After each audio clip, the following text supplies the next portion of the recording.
Guess what? You're listening to the In the Can Show every Wednesday, only on inthecan.net. I'm very aroused. Get the latest in film reviews from inthecan.net, preventing mind vomits by recommending only the best. Welcome to the In the Can Show, where we are just oozing X-Men all over the place. And tonight, you've got in for a special treat. Here with me is Stephen and Terrence, both launching into the fray for X-Men Days of Future Past, which is exactly what we're going to be talking about tonight. Hello, fans. All right, so let's just start things off a little differently than what we've been doing for the past two episodes.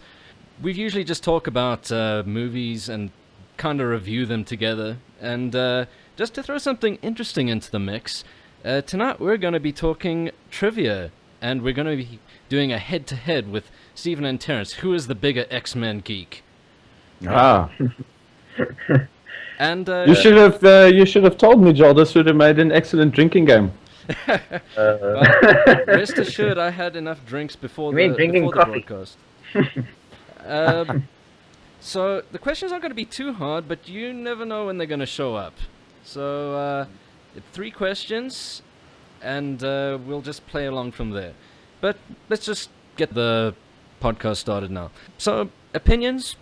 X-Men Days of Future Past? Good, bad? What did you think of it? We can start with Terrence, considering that he did the review. Well, basically, in a nutshell, I thought it was a pretty good film. It's not amazing, and they've done a lot wrong in the past. Basically, what they've done here is try to sort of fix things in the franchise. Ultimately, did they manage to fix everything? No. As a standalone film, though, and as a follow-up to X-Men First Class, I would say it's a good film. It's well worth going out to go and see it at the cinema. You're going to have a good time, but there's obviously the hardcore fans, and as I said in my review, you can't please all the people all the time. It's bottom line, I enjoyed it. The highlight of the movie for me was Quicksilver. Oh, without a doubt. I think it was a fantastic way to go. But I'm not going to rush out to go and watch it again. That's basically the gist of it. And Stephen, you usually have a bit more animosity towards X-Men movies. Well, enjoyment is relative. I mean, I was confronted with this after I watched the movie, and I asked myself, did I actually enjoy this movie? And, well, I enjoyed pieces of it. I think that from an X-Men fan's point of view, you can never really enjoy a movie in this franchise, generally speaking, because the things that get wrong tend to get on your nerves, and then of course there's a greater element that I can expand on later on as to why one cannot really enjoy this film as a Days of Future Past movie for X-Men. But When I came out of the film, I was like thinking that this X-Men movie, Days of Future Past, is very much like Albany's Best of Both. At least that's what they're trying to go for. You know, they were trying to go for, like, you know, the best of the 2000s X-Men and the best of the First Class reboot that we just saw. I'll tell you something. I don't really like any of the early X-Men movies anyway. So I don't really know. There isn't much best for that. Something that I actually mentioned was the reason why it's a good film is because they use the best elements, and that's the three best actors in terms of Magneto and then Professor X are played by 4 actors, but they use Michael Fassbender, James McAvoy, and Hugh Jackman, which is basically your fulcrum of the whole film, and they sort of the driving force. Which is why it's a good film, because they structured it around him. Yeah, the ultimate problem with this film is that instead of using the strengths from the comic upon which it's based, they rather look to the strengths of the franchise in the past. Yeah. And if you're going to reboot something, effing reboot it, man. And Don't. Yeah. it really feels like the old movies, though. Even from the intro sequence. When was the last time you saw an intro sequence like that to a comic book movie? It was like Yes. Well, I was a little bit late, so I missed that. no, but it's like it's so Bryan Singer X-Men. You know, it's like, Definitely. and I thought I was watching X-Men 2. back onto characters though. You know, usually I don't really like Wolverine. I've never really liked Hugh Jackman's Wolverine, especially in the standalone movies. But that's another topic altogether. Yeah. But this was really his movie, wasn't it? It actually felt like he was a real Yeah. character in this, and not just a cliche of himself trying to be sort of badass. He was just felt like a genuine character this time around. They gave him some good material this time around, I will admit, but ultimately the thing is that Wolverine is like the black sheep of the X-Men family, not the fucking poster boy. Yeah, He's that's- meaner, not leaner, and ultimately much more rough around the edges than Jackman. He's not the Well, Boy Scout. Yeah, Yeah, he's also about 5'3" in the comics, so he's quite Yeah. a short, stocky guy that you chuck into battle, and then he sort of just goes on his own tangent. Yeah, Berserker Rage. And, yeah, Yeah. which we've never seen in the movies. They No. don't seem to understand the word berserker anyway. Well, I think that we've yet to really see a comic book movie that really stays true to its source material, aside from Sin City, which is basically Well, just I think- panel for panel remake of the comic. So Yeah, that's And the same Watchmen. with Watchmen. Watchmen was also panel for panel, except for the final scene, couple Yeah. of scenes, which is actually an improvement, I think, of the. well, I don't think that it really anything that Zack Snyder touches really becomes anything worth watching. But anyway, onto our first question, guys. Get your buzzers ready. So for this contest, what I'm going to say is I'm going to outline a character from the X-Men universe, from the Marvel universe, a mutant, by their powers, and you have to guess who it is. And they're not too hard. I mean, I think that any avid reader, well, even casual reader would know who they are. So let's start off with the first one. All right. He's a cyborg with powerful telepathy. Spider-Man. Cable. Yeah, okay, so who said Cable first? I did. Okay, so then It's me, Steven. Steven gets that one. That was Cable. I didn't even get to read. You say Spider-Man. Who said Spider-Man? Who said Spider-Man? Who said Spider-Man? Who the fuck? Get these amateurs off the podcast, Joel. Well, yes, amateurs be gone. You're sentenced to the It's obviously dark realm. ghosts within the network. How come it's happening? No. I still don't think that Bryan Singer can really direct a superhero film. I just don't think he's a good director, full stop. Well, I think he had a hit with his breakthrough movie. What's Kaiser Soze? The Usual Suspects. I think that was a great film, but to be honest, he hasn't really impressed me since then. well, better than Brett He hasn't Ratner, done at anything least. that he hasn't Yeah. done anything along those levels along that level of the Usual Suspects. I think that there was a Yeah. lot of participation from Matthew Vaughn, wasn't there? He was on as writer, if I stand to be corrected, but I believe he was the writer of this Days of This- Future Past. Correct. But Yeah. there have been a lot of changes in the script. So I think that they lost some of what his original vision was. Well, I still think that, I mean, I can personally say that I thought that First Class was I thought it was the new renaissance for X-Men, because I actually really enjoyed it. I think what really drew most people in was the setting, you know. Yes. I thought that, and they brought a lot of that into this film as well, but this time in the 70s, of course. Yes. Yeah. And it always just seemed like a bit of a gimmick at first, but it actually really adds to the humor element, sort of lightening it up. And Yeah, well, it makes it a period piece, so it's kind of adds that extra bit of intrigue. speaking of humor, though, it really it feels like this X-Men movie, this Days of Future Past, is it's more along the lines of what Marvel is aiming for with their movies. that sort of lightheartedness. I mean, I know that it's still grim. I mean, there was a lot of killing. Let's not make any mistake there. In the future settings, there was a lot of killing. So, Yeah. a lot of impaling and imploding and Yeah. all sorts of gruesome stuff. But I think they kind of shortchanged a lot of the mutants though, and that's cool. No, they did.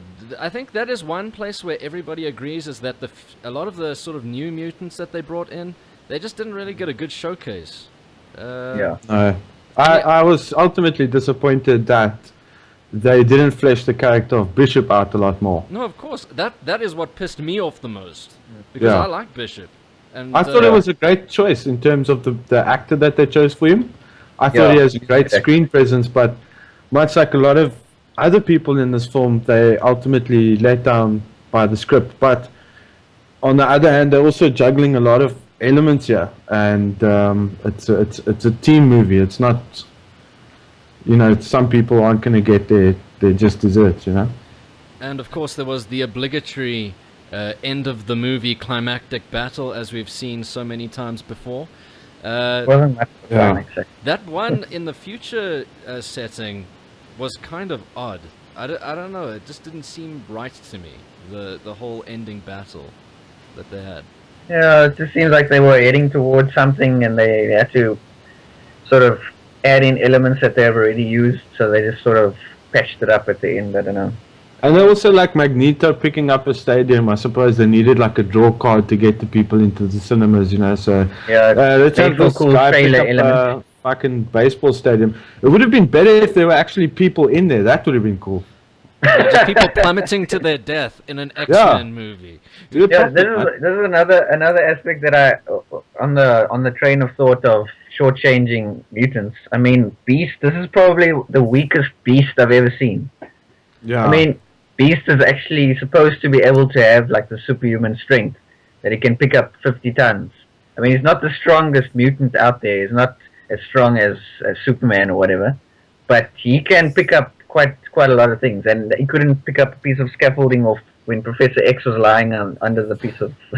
But he is at least a kind of interesting character, wouldn't you say? I mean, he's sort of trapped between jock and nerd. It's like he's somewhere there. I think maybe that's his Jekyll and Hyde sort of dynamic. One is like a dick, and one is a nerd. And one is in the comics. Yeah. Yeah, in the comics, he was actually always known as a big guy. Like even in his college days, he was this huge guy, and that's why he was labeled Beast even before he knew he was a mutant. And then he got it into the whole science and went into his mutation, went into overdrive. Did you guys catch the Fraser Crane cameo? Yes. Yeah, I saw that. Yeah. I don't know. That wasn't that odd, don't you think? I mean, it's like Almost like they paid this guy to just walk down the corridor and say honestly like one line to Wolverine, and then he was gone. You know the thing. Well, it's the same with Rogue. Rogue was there and she didn't say anything. Rogue didn't say anything. Yeah. I think she what I waved. found so bizarre though is that Last Stand was like undoubtedly the shittiest of all of the X-Men movies. Yet they really made an effort to put lots of Last Stand sort of like, references into this film. And this is where I must come in, because I actually had a very specific paragraph dedicated to this in my article on why Apocalypse will suck. Because, I mean, this is part of the reaction that I had when I saw they were making this movie and they were combining the two franchises, basically. We thought it was a reboot with First Class, and then they took all the baggage from the first three X-Men movies. And but like you say, I mean, Last Stand was a terrible film.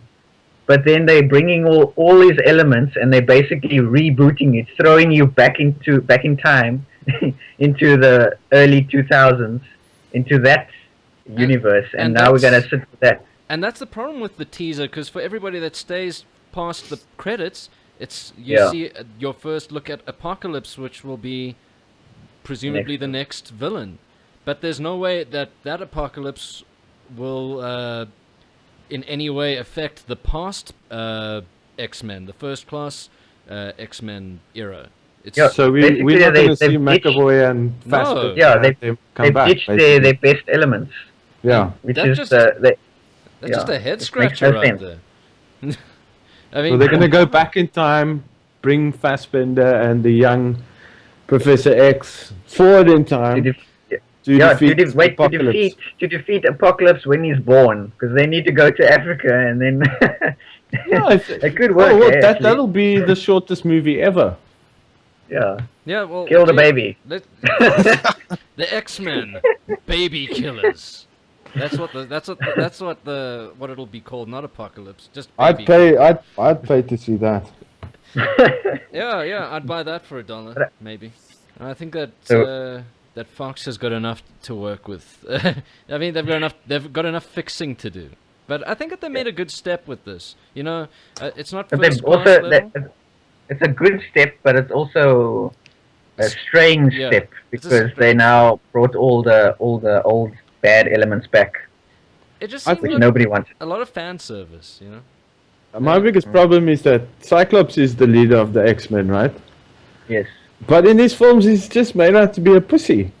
And he is just fucking retarded. I'm sorry. It's One you know, and I loved Cyclops in the comics and everything. He was Yes. my favorite character. It was awesome. He was like dark and brooding, and he had like issues, and it's like in the movies he was just so disappointing. Maybe that's the reason why I don't like any of them. Yeah. One of the most cringe-worthy scenes is in X2 when he starts crying and then Wolverine comforts him. I just couldn't. I literally, I don't know. I think I almost had a moment there. That's a scene stealer. Romance. Yeah, well, Yeah. I think it's taken maybe a little bit too far. I mean, that's the last thing you I expect. think from I think X-Men. I puked a little bit in my mouth when I saw that. Okay, next question. Buzzers, guys. All right. All right. Your Ready. trivia. A femme fatale with the ability to create weapons with her mind. Electra. What? No answers here? A femme fatale I- with the ability to create weapons with her mind. Well, the weapons that she Yep. uses. At least that's what I remember. Psylocke. Yeah, that's it. We've got another one for Steven. Thank you. Don't worry. I haven't seen her in a while. I do miss. It's getting progressively harder, but I think the next one's actually going to be easier. But the next one wins it all. So, you know, whoever it's the last one, and it's worth What the is most what is the prize here? Are we battling it out for the Iron Throne or what's points. Yeah, the title of X-Men aficionado? you can have Professor X's wheelchair. That's your one. Does it have nitros? I don't know. Well, you can pick your whichever one you want. He has that hovering one. He has the plastic one. He has the. Yeah. One. But it's always, you know, he seems very obsessed with X.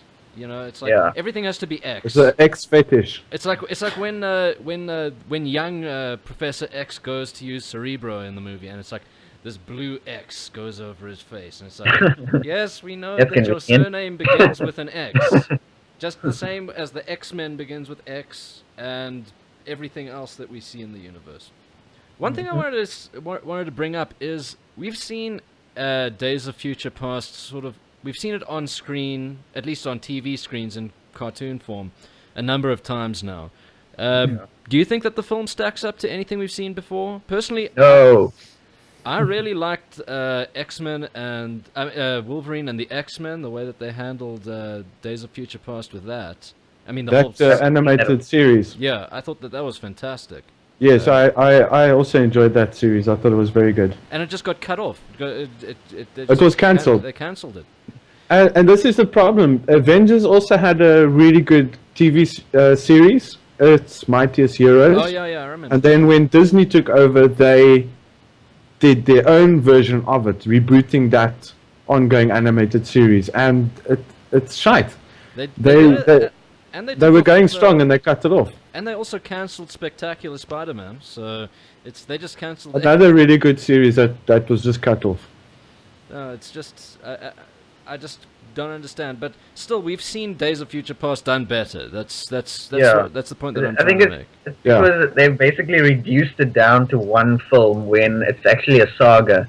It Yeah. needs to be quite well fleshed out because it's so all encompassing and it involves the whole world basically. And it felt very So- condensed, the film. It did feel condensed. Yeah, Yeah. because I mean that's the problem with this franchise in general is that they sort of brought it down all to the select few people. So you only really see it in America and maybe a little bit in one or other country. Maybe they went to France, but you don't actually get the scale of this is the world we're talking about. So it just feels a lot like you say, a lot very condensed. Well, let's look at the gripes now. I'm always interested in what's really what you have gripes for this movie. I know I don't know who it was that mentioned Sentinels. Didn't like the Sentinels designs. No, they look like Hoover vacuums. Yeah, That's true. Right? But the Sentinels were like such a major strat. I mean, it's kind of almost synonymous with X-Men. When Well, if you see- grew up in the 90s, it definitely Yeah. was. True. But that's like, I mean, who's going to go watch this movie, right? Because they made it for a more mature audience, I think, anyway.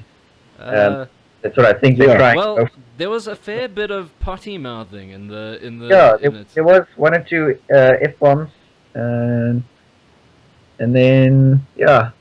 So I think that they definitely, I mean, overall the tone of the film is targeted to a more mature audience. It's not your typical superhero movie. I could have done without seeing Hugh Jackman's naked ass. I kind of saw that coming, and I was like, they're going to show his butt. Yeah, that's a Michael Bay move right there. You know, the one thing that I've noticed since rewatching some of the older movies is that Wolverine is not really supposed to age, but Hugh Jackman definitely does age. He was the only one. It's It's like he was the only one that had a little flecks of grey in his hair, and you're like wondering, what about the other people? Why didn't they age? But anyway, Look, ultimately, I enjoyed this film, and I'm not saying it was a wasted effort. But by that same token, I'm also saying it's not a franchise fixer-upper. no, Yeah. it's not. No. It's not at the level of First Class for me personally. The one thing that really I hated because it was just so cool is that we all loved Quicksilver, and he had such an awesome character, and he was the actual scenes that he was in, that he just stole it all. But he was gone as quickly as he came in. So Yeah, why didn't they keep him till the end? I mean, it's just, they should have. yeah. well, that's the thing that I've mentioned for like every time they come out with a new X-Men movie, they have these characters that they toss in, but they only use them for a limited space of time, and then they move on. And it's just using, as I mentioned, using it for furniture. Like you have a tool, so you need to do something. So you get a tool. Let's pick this mutant because he has that specific power, and then chuck him away as soon as you're done with him. So, you know, yeah. This- Terrence can go. We're all trying to speak at the same time, yeah. Sorry, guys. You know the actor Josh Hulman, who plays the young William Stryker in this film? He was originally set to appear as the Juggernaut. And I read an article on the interwebs, and what he said was he was picked for a different role, but it's no longer in the script. It was going to be a young Juggernaut, so he was like, oh shit, I have to put on like 30 pounds now. So I was training for 4 weeks. Then he gets a phone call saying good news and bad news. Bad news first, Juggernaut's no longer in the script. Good news, we're having trouble with another role and they want to see you for it. And so basically he was originally supposed to play the part of Juggernaut, and he was supposed to break Magneto out of the Pentagon. Huh. And then they instead went with Quicksilver, which I think is a much better decision. I'm sure we all agree. And then he obviously plays the young William Stryker in the film. But that's interesting because then it makes that scene where Wolverine flips out when they're trying to save Trask from Mystique. That scene for me, it just seemed convenient. When he started to flip out, I was like, well, this is now, just in the moment when they need everything to go well, Wolverine is going all having a senior moment. But then but it seems like his character was just plugged in there. I'm talking about Stryker was just plugged in there last minute, so that it makes sense that he would have a moment when he sees his face and recognizes him. but Yeah. it just felt convenient for that scene. Okay, onto our last question. A large character. He's super strong, and his skin is impervious to most projectiles. Colossus. Well, by large, I mean fat. Juggernaut. I thought... no. I mean, the Blob. Okay, yes. Okay, well, Steven takes it all then. It's the What did he- Blob. The Blob. I was thinking the most ridiculous character, the Blob. Yeah, I wasn't really a fan of the Blob. I don't think anyone Nah. was. He's up there with Toad. Yeah. True, yeah. Well, they're those like those random Brotherhood people that nobody really gives a shit about anyway. So, and speaking of Toad, we did see him in this movie Yeah. for like. Speaking of... What happens to a Toad when he gets struck by lightning? Give The us same a thing that happens to everyone else. Ah, Uh, slow clap. X-Men 1, my friends. but that actually alluded to something else, is that the continuity aspect again, because basically this franchise as they've restricted themselves from telling a whole bunch of storylines, because they've made Alex Summers, which is Cyclops' brother, a lot older than him, so basically he's not his brother. That is something He I is- mentioned because Havoc and Cyclops are brothers.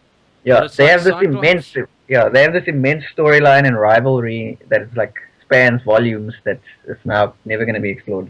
But Cyclops. Did you know that they were going to make Apocalypse one of the Summers brothers? No, seriously, but they never actually got to writing it. But the one of the writers from the comic books was going to do it, and then he left the series. But yeah, Well, given the age gap between Havoc and Cyclops, you know, he's Apocalypse is in ancient Egypt, so you know whatever makes you happy, anything goes in the X-Men universe. I don't know how they were going to pull that off. But But on the topic of writers, I mean, just another example is that when the Wolverine Origins movie came out, or rather when they wrote the script, they sent it to Joss Whedon, and they wanted him to add like little anecdotes and jokes and things to spice it up a bit. And he basically rewrote the script and sent it back to them, and then they chucked it in the bin and said that's not what we were looking for. what? Yeah, so that's another example of the way Fox approaches these films. Well, now I guess we can get onto that part of the show where it's what's next. I mean, Hugh Jackman originally said he wasn't going to return for another Wolverine role. Now he's more inclined. I guess money speaks. So we're going to see an Apocalypse movie. That's for sure. What would you have preferred to see as a sequel in your post-credits sort of teaser rather than No sequel. Apocalypse? No sequel. Yeah, no, it just ended already. It seemed like a fitting I could- ending, don't you think? I could go Yeah. to my room and cry. It was like the end of Spider-Man 3. It's like you just see the sort of sunset, and it's like that's it. End of trilogy, reboot time, and they just Yeah. But they- rebooted it. They are actually planning another project. They're planning the X-Force, I think. They want Cable, they want Domino and Deadpool and all these characters. As long as it's And, not Ryan uh, Reynolds, that's And not- Channing, Yeah. Channing all over your Tatum. He's going to be Gambit. How did they figure out that casting decision? He I want to know. he apparently voiced his want to play the role, and that he could do a southern accent. And the producer lady, I think she likes him. so when she heard that, she was like, "Oh wow, that's a good opportunity there," and then decided to call him up. Having Channing Tatum as Gambit, you might as well just have Jonah Hill as Colossus. It's Yeah. that would be a movie I'd want to watch. it can be like 25 Jump Street or something. I couldn't give a toss if they never made another X-Men film, to be honest. Unless it's Yeah. a Disney Marvel Studios movie, of course. I mean, I enjoyed this film. I'm by no means saying it was a wasted effort, but I mean, a much better use of resources would be for them to just make a 3D triple X-Men, for example. I mean, that's a missed opportunity. I mean, they could make a whole lot of these movies. The Fantastic Foursome, I mean, these guys have all pretty much worked in porn at some other time in their lives to get to where they are. So why not hand the rights to all their characters back to Marvel in exchange for making big budget porn parodies of these films? You don't get up to the top without sucking a few dicks when it comes to Hollywood. Exactly, and I mean, if you're going to fuck over a franchise, do it properly. Anyway, chaps, I think that this is our longest podcast to date. How about we give it a wrap? Any Yeah. last thoughts? Yeah, I think that's it from my end.